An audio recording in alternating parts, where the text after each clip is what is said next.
Hi everybody, welcome to another episode of Historia Politica Publica. The episode of today I will talk about Final Fantasy VII and some of the ideas that can be parallel with our current times, the reality that we are facing nowadays, and how this game, which was released in the 1990s, had such an influence in the future of gaming, and also how can we draw lessons from this game.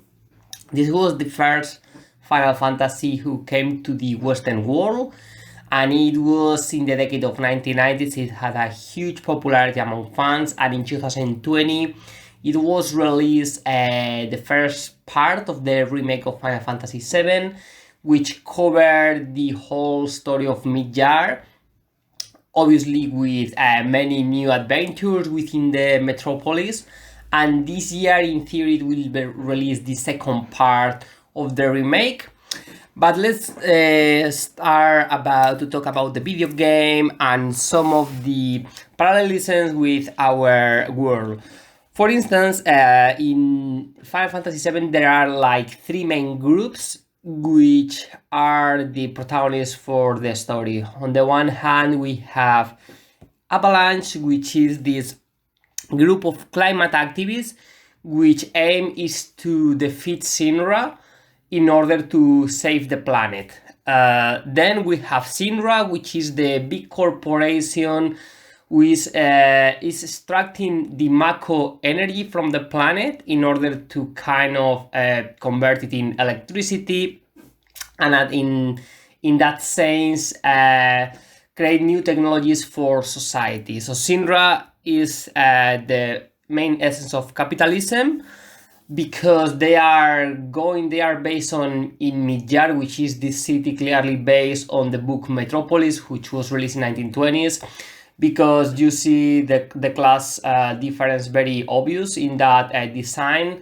You have on top the different reactors of Sinra, also the building of Sinra, which if I don't remember, but it's like 70 floors, whereas in the down part of the city you have the suburbs, the areas which the poor people are living. And in fact, it is obvious that with the shadow of the reactors and the people living in the upper part of the city, there are plants, flowers that are dying because they are not receiving the sunlight. And obviously you see here the class difference in a kind of very graphic way. Rich people living on top, literally, and poor people living below. This will have connotations later, because with the destruction of the reactors, the people who are killed are the civilians, because they are living basically below the upper classes, which they do not suffer the consequences of the acts of Avalanche. Finally, we have Sephiroth, which is this person who used to work for Sinra in the past, until he learned the reality about what was going on and became a main enemy of Sinra and everything that it represents. In that sense, if Sinra is capitalism and Avalanche is climate activism within the different branches that we can see nowadays, there are people in Avalanche, like, they consider that it is important to save the planet by any means. In that sense, at the beginning of the game, we see how the group put a bomb in the reactor number 1 of Midgar in order to avoid extraction of energy of the planet, because the planet is basically dying. The human activity has increased the pace of the global warming, and in that sense, Avalanche has decided that they need to take in account radical measures in order to stop this process provoked by the human activity, especially the richest part of the planet. Apart from that kind of trend, which is represented by Barret, which is like the leader of the group, you have also Tifa, which is a character which, especially in the remakes, is facing this kind of existential doubts, like, okay, I want to save the planet, but I don't know if I am willing to keep putting bombs in the reactors because this will kill people who are innocent. Whereas Barrett say to her, okay, I am equally sad as yourself for doing this, but there is no other means in order to save the planet. But why Barrett and Tifa had such a different kind of views and yet they are joining the same organization? Well, this is clear because in every organization of the world, social movement and so on, the kind of ideas can radically vary between the different members. And in fact, Avalanche, which is a kind of anarchist ecologist group, it makes sense that there is not a clear leadership, there is no hierarchies within the group. Everybody had their share in the decisions. In fact, there is kind of horizontal approach to the measures to be taken on. So it is perfectly understandable that they have different approaches to the same goal, which is eventually to save the planet. Obviously, both of them, Barrett and Tifa, they had different experience in the past that shaped their views. Even though both of them saw how their hometowns were burned into dust, such as with Barrett with North Corel and Tifa with Nibelheim, the things that they saw was completely different. Whereas Tifa saw that was Sephiroth, which destroyed the whole city, for Barrett it was Sinra, the guys that murdered the civilians in North Corel, burn into dust the city. So in that sense, I think it is perfectly understandable that Barrett has such a rage to Sinra that he's decided to destroy everything that they have created because they experienced that in their town. Whereas for Tifa it was more like a kind of rage, a momentum of hate by Sephiroth, who decided to burn Nibelheim, kill his father and many inhabitants of the town. In that sense, for Tifa, I think she didn't realize that it was Sinra's fault that Sephiroth became like that. And for that reason, before keep going with Cloud and Red 13 and the other characters, I want to talk about Sephiroth, which is probably one of the most charismatic villains in the whole story of Final Fantasy. And also his storyline is very interesting to follow. Sephiroth was part of Sinra, more specifically he was part of Soldier, which was like the paramilitary arm of Sinra, those kind of elite fighters which were basically provoking wars in other areas, doing the dirty job for Sinra. So something similar like the MI5 in the UK or the CIA in the United States. And he was the best of all. So when Sephiroth go to Nibelheim, which is the hometown of Cloud and Tifa, and he goes with Zack, another of these soldiers member, and Cloud, which Cloud goes in disguise. And this is interesting because Cloud had left Nibelheim 5 years before with the promise to come back as a kind of soldier, a member of the elite of soldiers, kind of coming as a hero. So he left Nibelheim as a dreamer, but under his eye he came back as a kind of loser because he was not part of Soldier. He was like a mere kind of unit member of Sinra. So when he came back to Nibelheim, he had to disguise himself under the helmet. Also, he sees Tifa because Tifa is like presenting the town for Sephiroth and Zack and them. So you had the paradox that Tifa and Cloud, they were the best friends when they were kids, but when Cloud came back 5 years later, he doesn't want that Tifa recognize him because he made a promise to her in the wall of the city, like he will become the best soldier of all, and he will come there to help her if she had any problem. But because the power of this narrative that Cloud created at the beginning, he's not able to admit to Tifa like he had failed under his eyes and also Tifa's eyes. So what happened in that part of the story, which happens before the main narrative of Final Fantasy VII?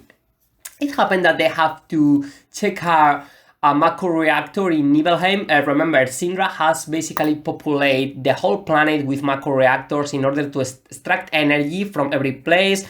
They have promised to every habitant of different city that this will help the city to have more resources, electricity, and it will be good for progress. This is a clear analogy of how capitalism has worked over the years, especially after the decolonization process, like neocolonialism, as was theorized by Frantz Fanon and Mireille Fanon. It is this idea that even though the imperialists are not presently on the different areas of the world, they are able to control the economy. So the reactors are a symbol of supremacy of Shinra under the disguise of creating something good for the population. The reality is that it is a kind of figure that epitomizes the power that Sindra has over these areas. And it is clear how in many cities like North Korel, Gongaga, Nibelheim also later, how if these reactors fails, the city is going to be destroyed. I mean, obviously this also has a clear analogy with the nuclear plants. Chernobyl is the most famous of all of those, like how, you know, this idea of creating a central, a building which will provide energy for everybody can end in disaster. So Sephiroth in that time, he goes to the mansion of Nibelheim before, it was after they go to the reactor, and he spent the night reading books in the library. And this is one of the most interesting part of the video game, of the storyline, because Sephiroth, who had pledged loyalty to Shinra, who felt like a proud soldier, spends the whole night, or maybe more than one night, I don't remember exactly, but the thing is like, he started to read a lot of books, and when Cloud goes to visit him, he has already changed his mind. And this is, I think, a homage to the power of the books. And there are very clear references to that. First of all, Sephiroth reads how the humans have destroyed in the past the Cetra. Cetra, it was another race which were basically the planet carers, like they were taking care that the ecological system was working well, they were not polluting the environment, so they were kind of symbolism of guardians of the planet. However, the humans exterminate them through a plague, and this is a reference to the conquistadores of Spain in America, also the British in India or China, the Americans when they killed the natives that were living there. So Sephiroth started to hate the human race because he considered them as greedy murderers, kind of oppressors, and so on. So when he realized the truth about what had happened, he leaves Plato's cave. He is not anymore living under the shadows, under the cave, looking to the shadows and thinking that it's reality. He has go outside, see the light. The light has blinded him, and now he cannot go back to the cave. It's interesting because this cave is symbolized by the library, which is in the mansion of Shinra in the kind of underground area where there is no light. So you have huge shelf of books which Sephiroth had read avidly during the night. And from that moment, he also realized that has been living inside the Matrix, has taken the red pill, which the red pill, it is referenced by the books that he has read. And for that moment on, he also realized that as a soldier member, he has been experiment with the Mako cell, the Genova cells. Genova was a creature who came from outer space and a impact in the planet Earth, and Shinra and the kind of scientists have taken cells from Genova to input those cells into the bodies of soldiers to make them more powerful. So Sephiroth realized that he's a kind of creature, and and in that sense, he's willing to take revenge with humanity. The idea of Sephiroth is also a kind of metaphor of becoming free, but also becoming prisoner after reading books, after learning. Because now he knows what has happened in reality, and he's able to show himself as he really wants to after learning, developing his knowledge. But also now he's a prisoner of his own hate, because he cannot avoid to feel rage towards humanity, who has been destroying the planets for many years and imposing its own colonial approach. So he's both free person and a prisoner of reality. And the last reference that I wanted to make, it is Fahrenheit 4051, the book, which is based on a totalitarian society in which the guards, the people in power, are burning books all the time. People is not able to read anymore.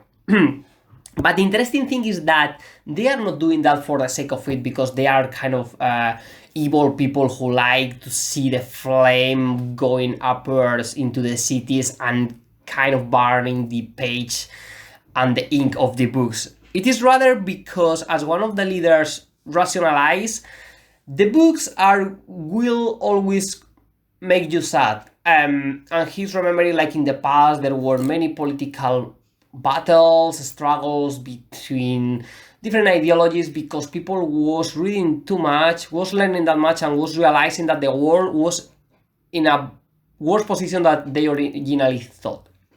So in Fahrenheit 4051, the idea to burn books, it is to avoid pain. And this is very interesting. When I read that kind of statement by the guard, I thought, okay, obviously I totally against the idea of burning books, but he has this point, like, and this is what power has always do with civilization. They, in the past, didn't want that the poor people was able to read. They prefer to keep the society analphabets in order to control them better. And it is only, as Yuval Noah Harari say in his book 21st Lessons for the 21st Century, that universities was open to almost everybody, because capitalism required more qualified workers, and it is just for that the power led the kind of lower classes to go to the schools to learn, and so not because they suddenly realized that it was the right thing to do, but because in a practical way, if they wanted to advance in a capitalist system, you cannot have like the 95% of the population not knowing how to read or to write. So it is interesting in that sense.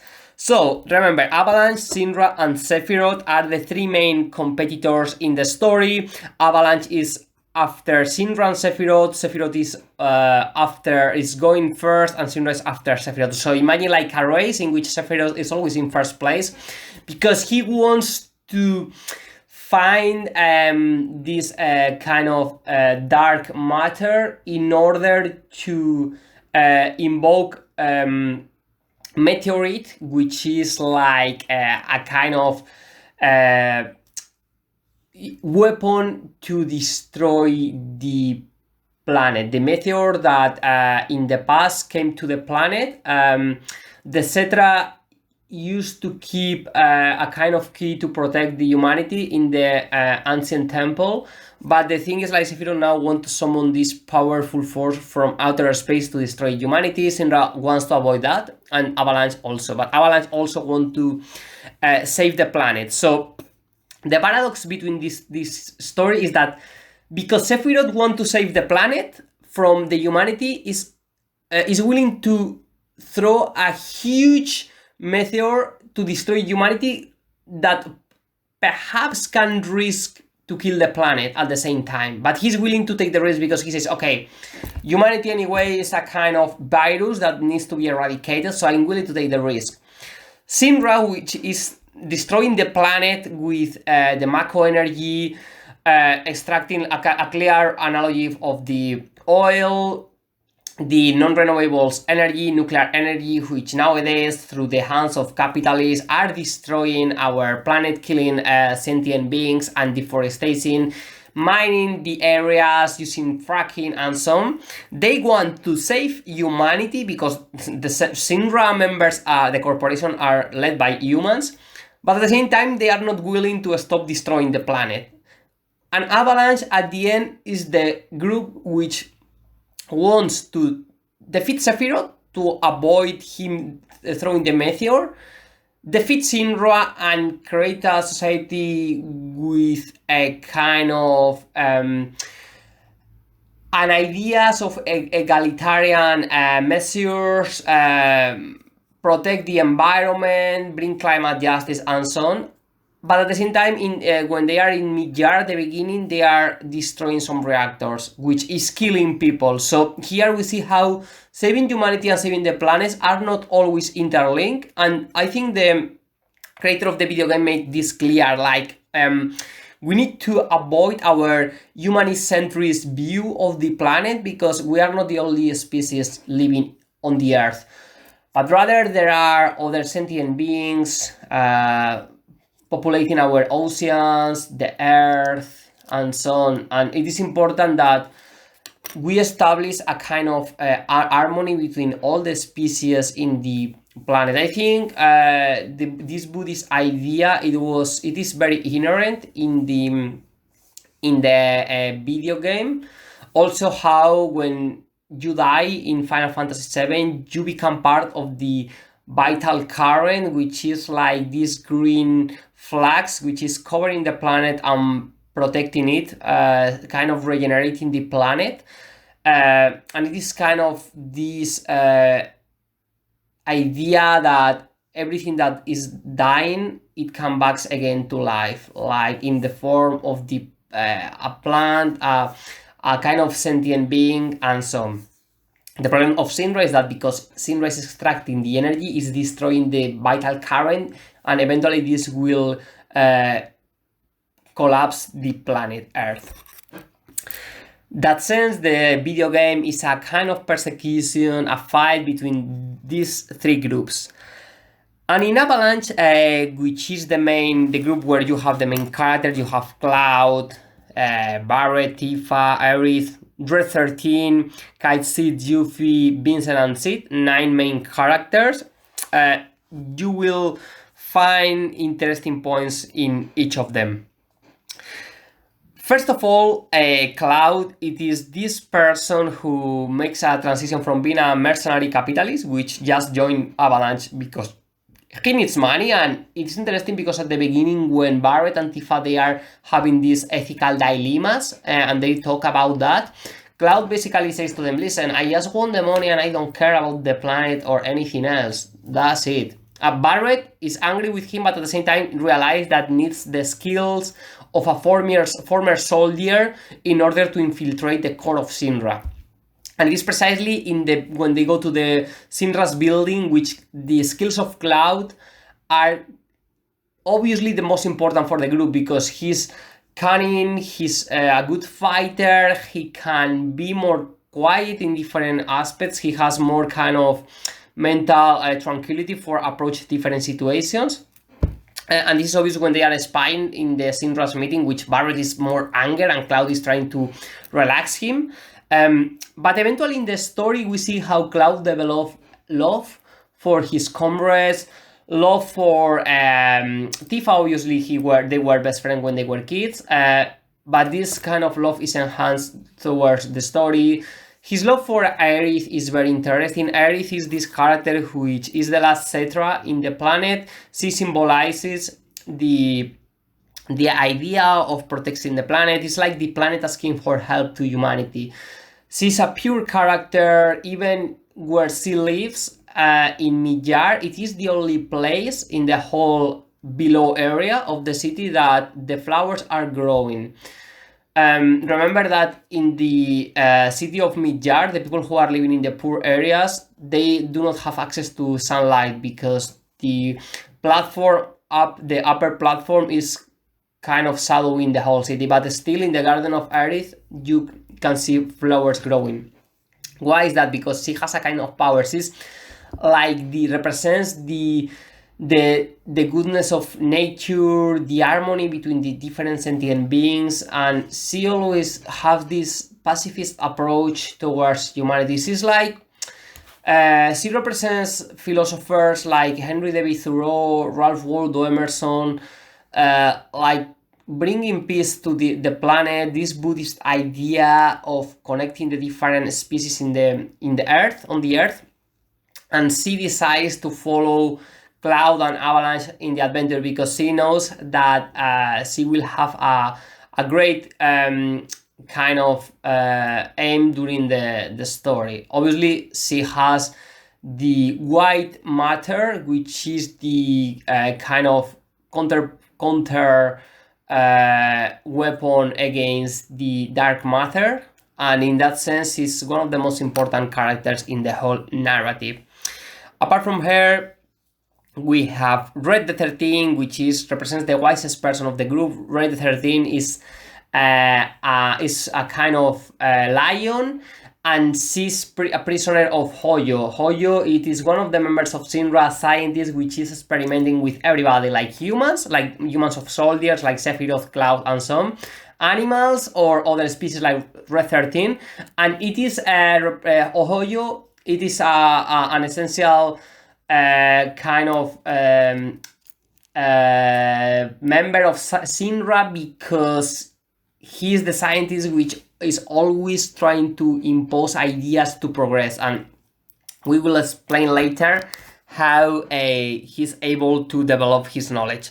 Red the 13, he's from Nanaki tribe of Cosmo Canyon, and he is the grandson of Bugenhagen, which is the intellectual of the story, the person who is able to answer the question. It's like the philosopher which is in his kind of outer sphere, living the vita contemplativa theorized by Plato, Socrates, and Aristotle. So let's say Bugenhagen is not concerned about anything, and in fact in the past he was part of Shinra, which makes clear how Bugenhagen it is like a huge book of knowledge which is always providing ideas to the other world. Red the 13, it feels like this intellectual, could be anybody that you think, an intellectual which wants to protect nature, and is helping the comrades of Avalanche to go to Cosmo Canyon. And when he goes to Cosmo Canyon, he wants to end the adventure. But just before finishing this episode, it is interesting because Cosmo Canyon, which is the hometown of Red the 13 and also Bugenhagen, it is the place where Avalanche was created. It's the origin of Avalanche. And also when you go there, you see how they are living in a kind of more primitive way. You have the fire in the center of the town. You see how there are no technologies in the cities. There is you can see the clear skies. There is the planetarium of Bugenhagen, in which he explains how the vital current works, the movement of the different planets, and so on. So it feels like a world apart within the world of Final Fantasy, because it's the beginning. It represents the Big Bang, the theory of how all started with the skies and so on, and the kind of stars moving around the space. Precisely because the origin is the Big Bang, it is where Avalanche was born. Why Avalanche was born? Well, the original founder of Avalanche was in Canyon Cosmo, and when he was there, realized that Mako energy was destroying the planet. Again, Mako energy, it is this energy that is being extracted by the planet, and after it is converted in Mako to kind of produce electricity and other resources, and it is done by Shinra. So, if the first person, the founder who found Avalanche, did so in Cosmo Canyon, it is because this area, it is a hub of thinking about the life, to relax in a kind of environment which is outside of the civilization and can help you to seek the truth. And Cosmo Canyon represents also love and sacrifice, because the father of Red 13 was able to defeat the invaders, which were represented by the Yi tribe, and he sacrificed himself in order that his family could live forward. But initially, Red 13 thought that his father was a coward. But when he realized that his father was a savior, obviously his mind changed completely. And this is another reference to the idea of how truth is fundamental for developing ideas in the world. Red 13 wanted to end his adventure in Cosmo Canyon with Avalanche, the place with Avalanche starts, so it will be like a full circle. But when he realized that his father was a hero, he's inspired by him. Also, Bugenhagen is telling him, listen, grandson, the planet is dying, and I think if we have a chance to save it, you just follow Avalanche, because I believe in them. They have pure ideas to protect the sentient beings, and I think that you should go with them. Red 13 accept the ideas of his grandfather, his wise comments, and he's willing to not end the adventure in Cosmo Canyon, but start the adventure there. So Cosmo Canyon, which was the origin of Avalanche, and it's supposedly to be the end, because Barrett in fact has a kind of existential crisis when they go there and say, oh, I think Avalanche doesn't make sense anymore when they are surrounded the fire. But after he himself say, okay, Avalanche rise again here within the fire, the Phoenix fire, you know, something that had died before, when all the group is like around the fire outside looking the sky, he realized that Avalanche cannot die anymore, or if it dies, it can live again here in Cosmo Canyon. In that sense, it is one of the most interesting areas of the whole game. It's my favorite town for all the things that represent the love, sacrifice, the intellectual, the nature in its more splendorous way, Bugenhagen as the intellectual, and also you have the different groups there looking to the fire and realizing that, okay, the most important thing nowadays is to save the planet. So we need to join together to protect every sentient beings, because the planet is dying, global warming is going fast, and we need to help each other. And here I will end this episode, and I will keep talking about Final Fantasy VII in the next episode of this series.